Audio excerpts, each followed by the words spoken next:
have an impact on surgeries for men.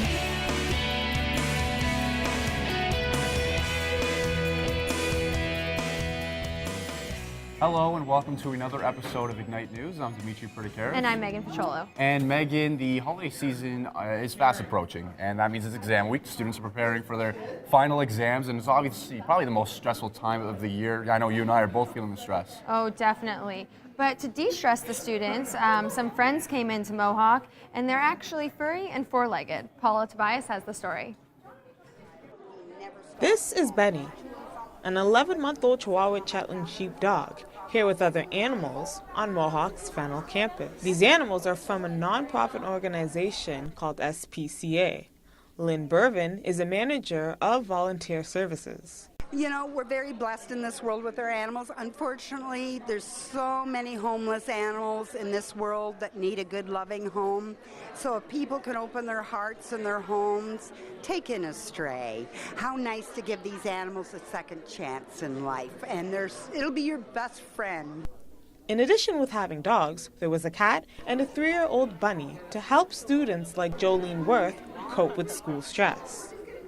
During this time, we're so highly stressed due to exams, home problems, other problems.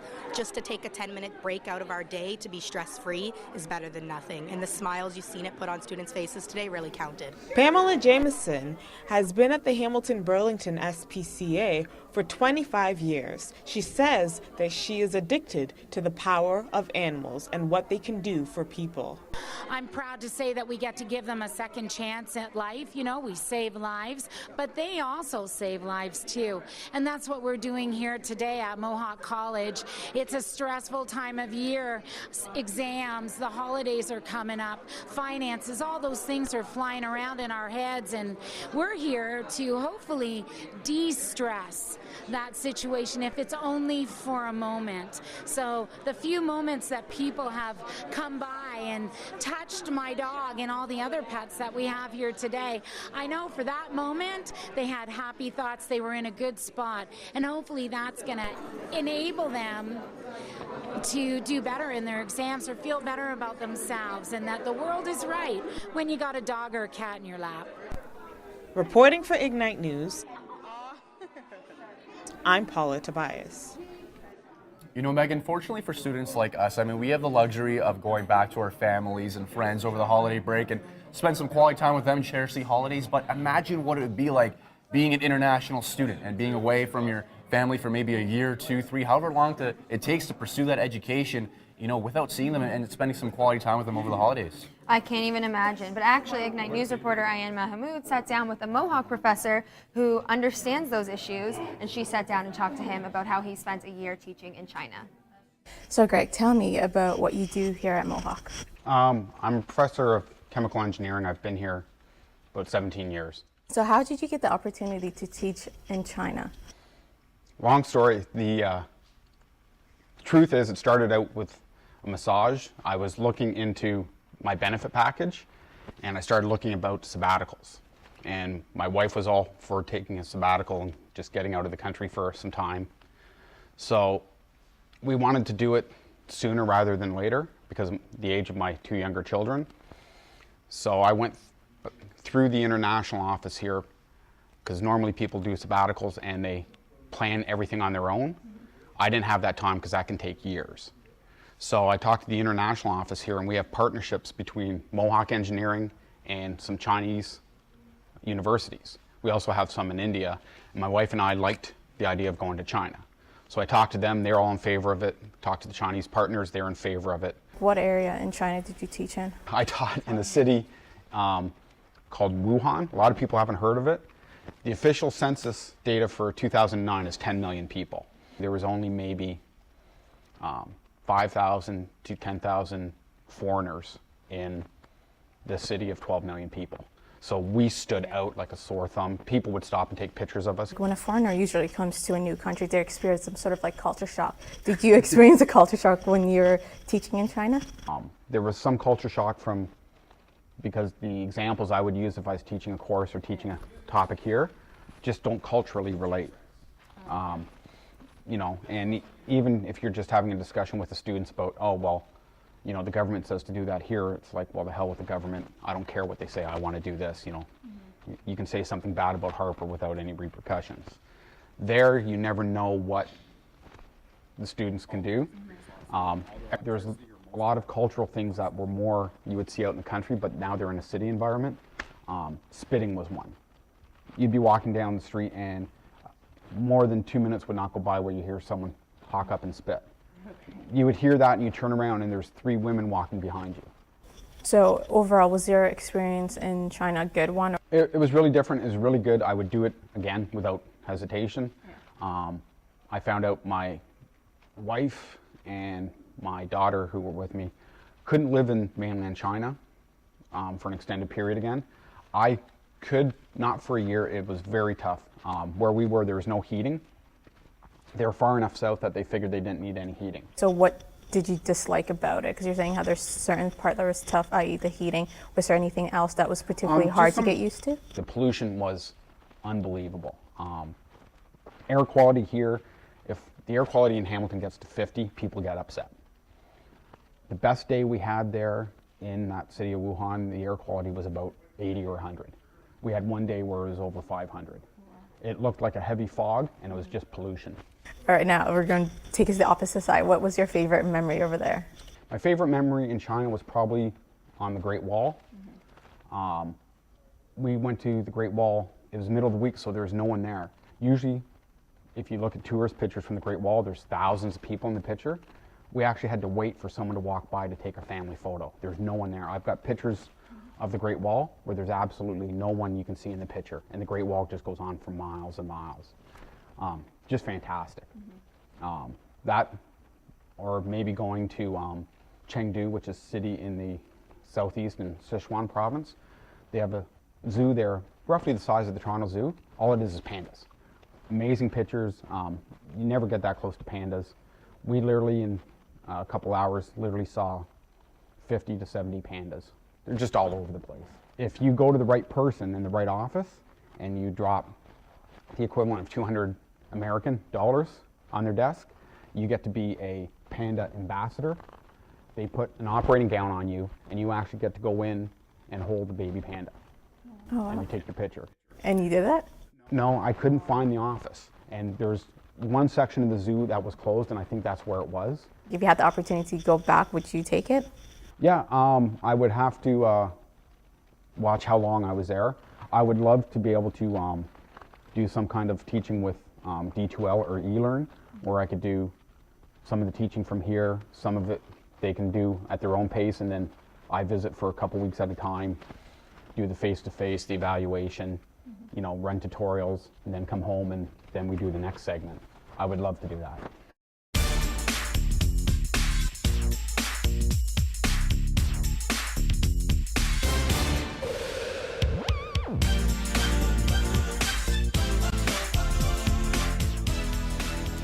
So Dimitri, we grew up in the prime Disney movie era with classics such as The Lion King and The Little Mermaid. I love those films.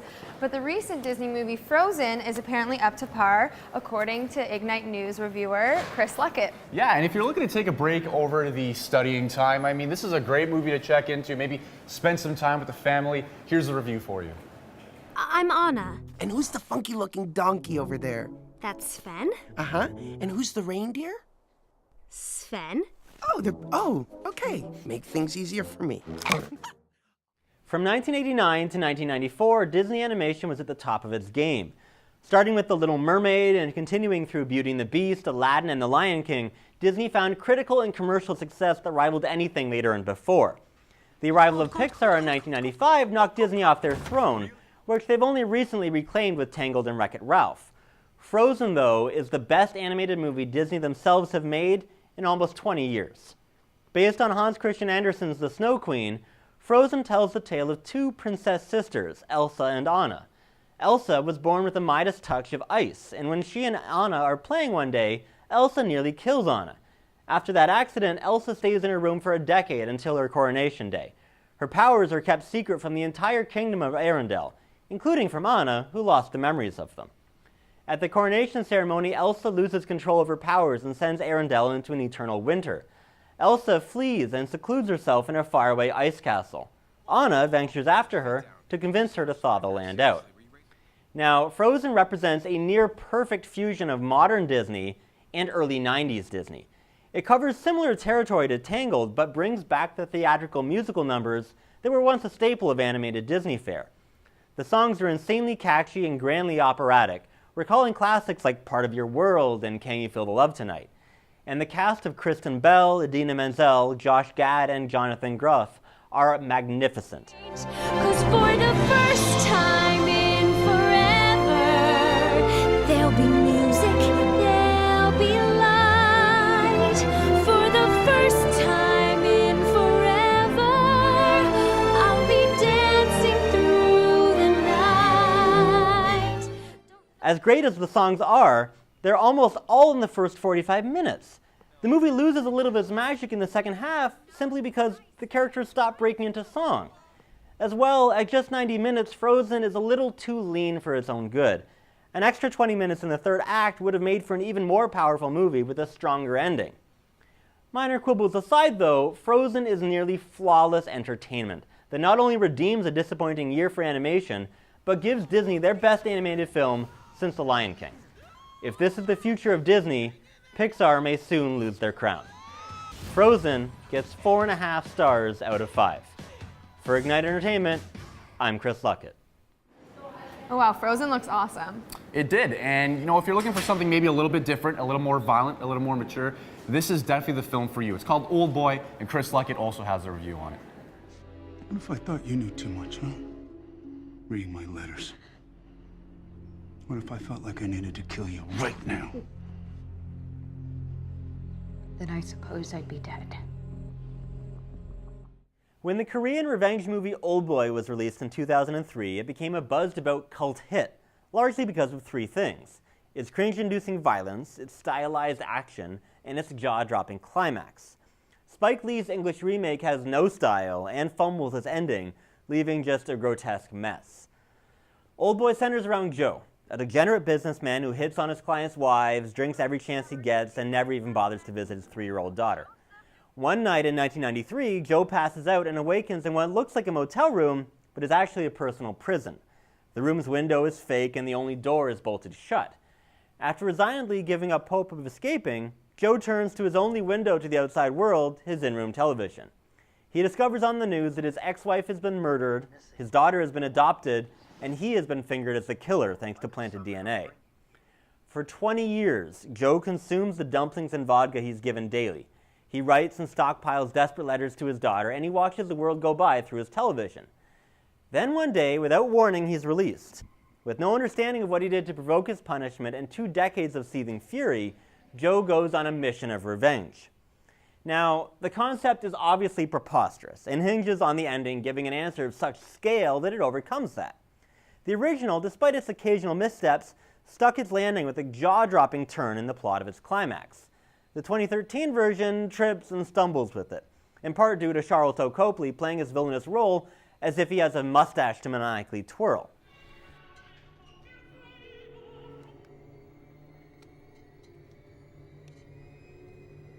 Hello?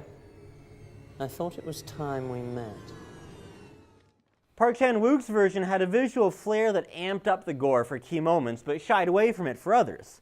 Spike Lee's version goes for an all-is-more approach, showing everything from severed tongues to chunks of flesh. Without any style, it starts off nauseating and fast becomes numbing. As its own movie, the new Old Boy is unlikable, it's gruesome, it's dull. As a remake, it forgets that Joe's revenge deep down is less about exacting vengeance than about trying to understand his imprisonment. By the time Spike Lee's Old Boy gets to his answers, nobody really cares what the question was.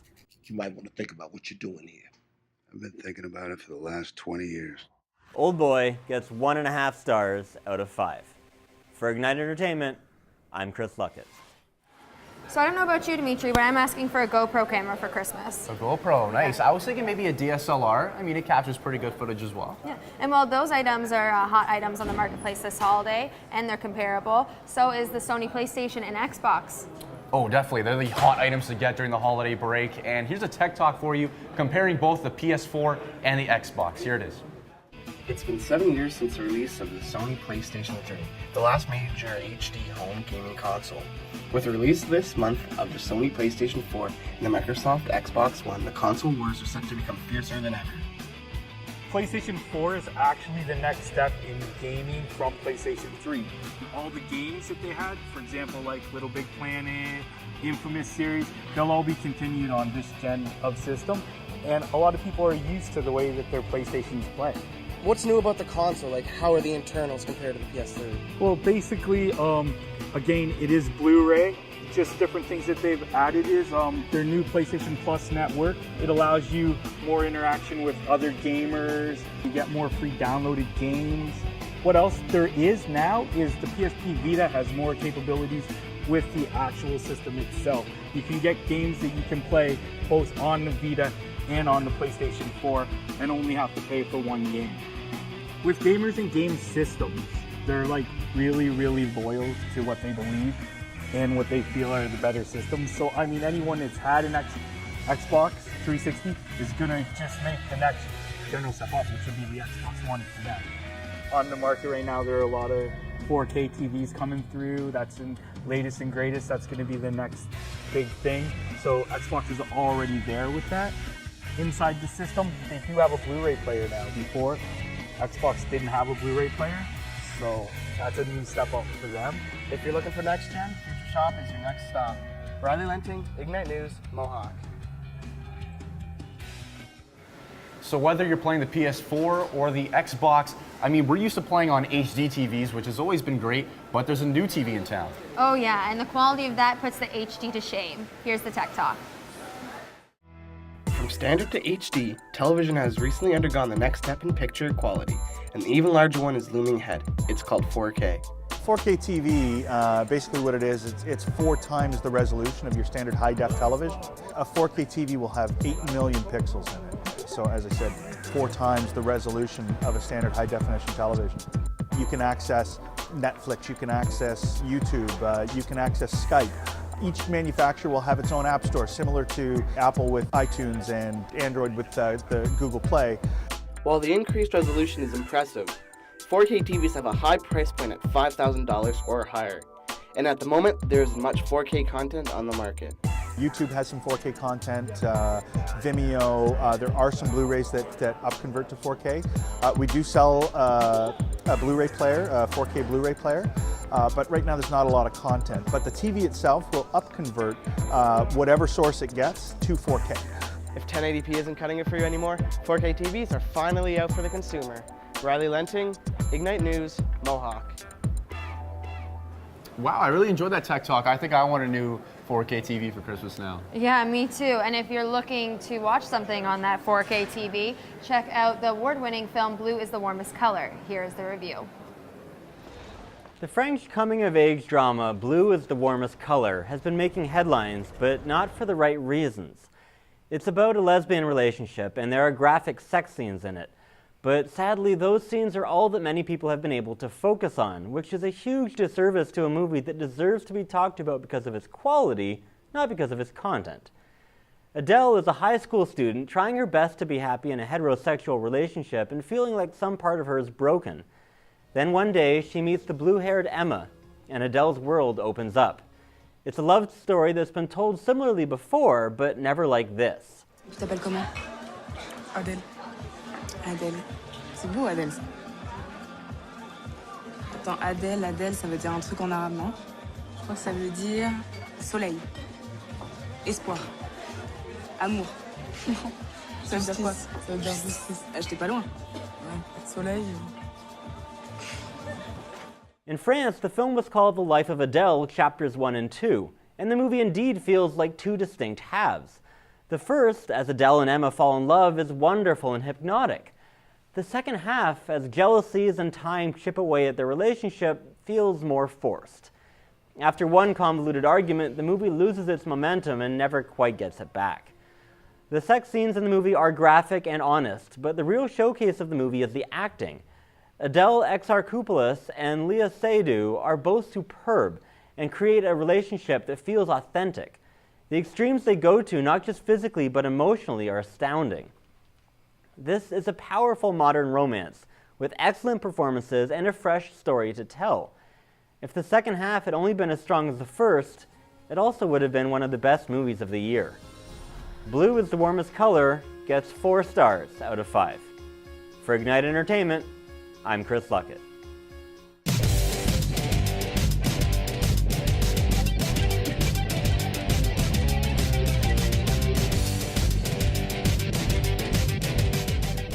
Though it's quiet in the gym now because exams are going on and varsity sports are done for the holidays, it was very busy in here last week as both the men's and women's basketball team faced Sheridan Bruins. Yeah, they were taking on the Bruins, who were always a tough team to go up against, and Kyler Sanderson has the details on how the women fared. Here it is. The Mountaineers women's basketball team played host to the Sheridan Bruins. The Bruins came into the contest 1 game ahead of the Mountaineers in the standings. Mountaineers center Lacey Walters was determined to get her team a win. She had a team-high 13 rebounds to go along with 8 points. Sabrina Brathwaite displayed solid moves and good basketball IQ for the Bruins. Sabrina Brathwaite has created a lot for her team.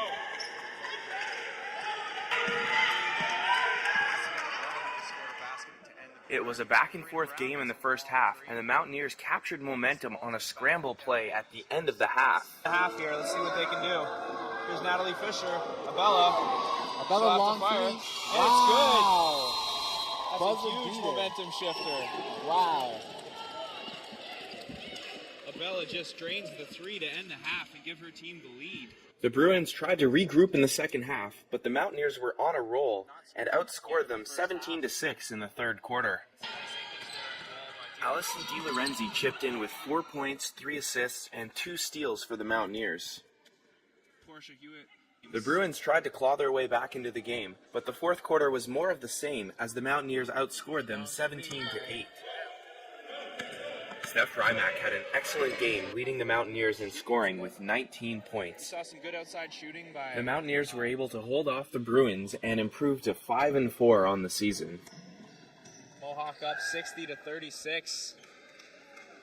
The Bruins put 1 bucket in, but it won't matter. And the Mohawk Mountaineers take this game. It was a long-anticipated rematch between 2 perennial powerhouses in college basketball. The Sheridan Bruins, ranked #1 in the nation, brought their perfect record to the David Braley Center. Right from the tip-off, this game was played at a furious pace. The Bruins defeated the Mountaineers last March in the OCAA gold medal game.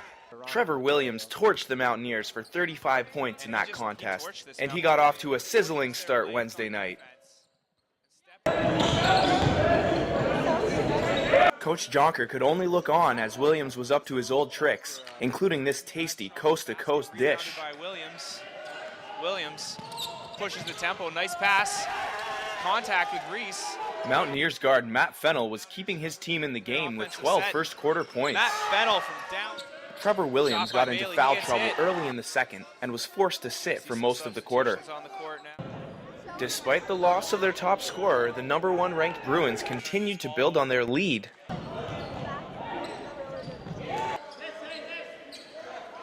Some big plays on the defensive and offensive ends by Taylor Dowhannick were keeping the Mountaineers alive. Dowhannick gets the roll. Dowhannick really. With Dowhannick punishing the rim, Matt Fennell stayed hot from outside, and the Mountaineers pulled to within 3 at the break.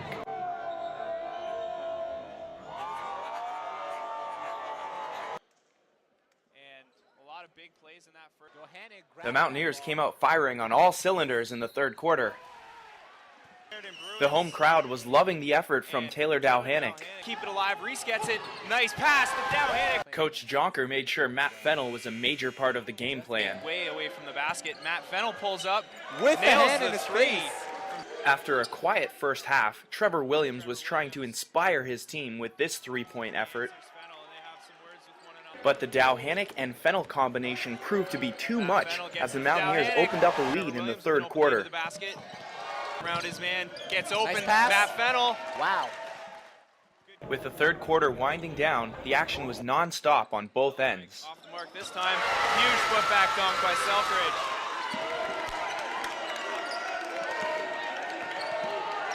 5 seconds on the clock now. Fennell with Dowhannick with another dunk, answers.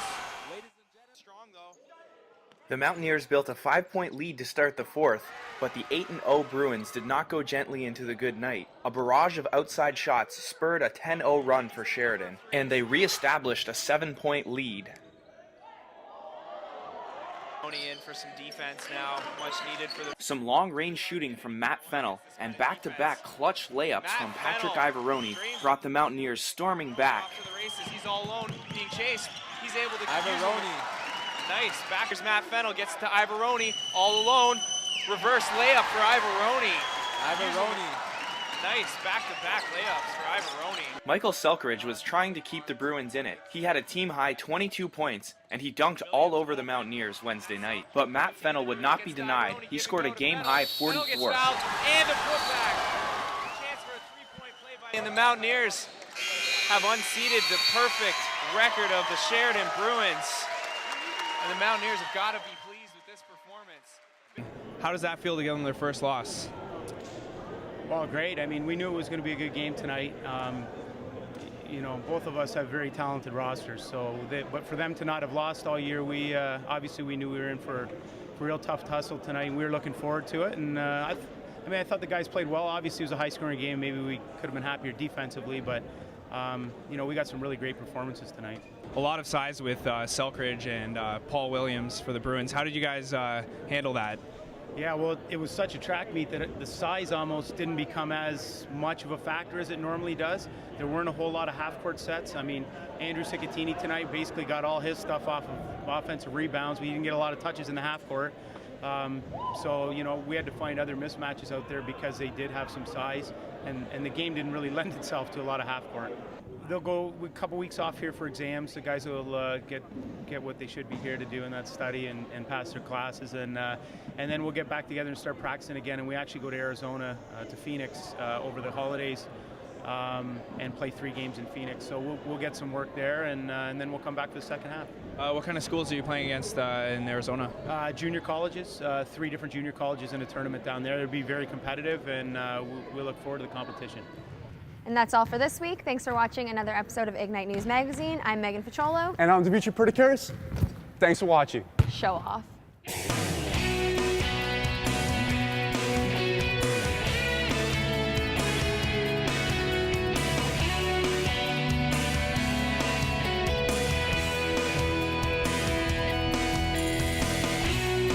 Environmentally sustainable and economically sustainable.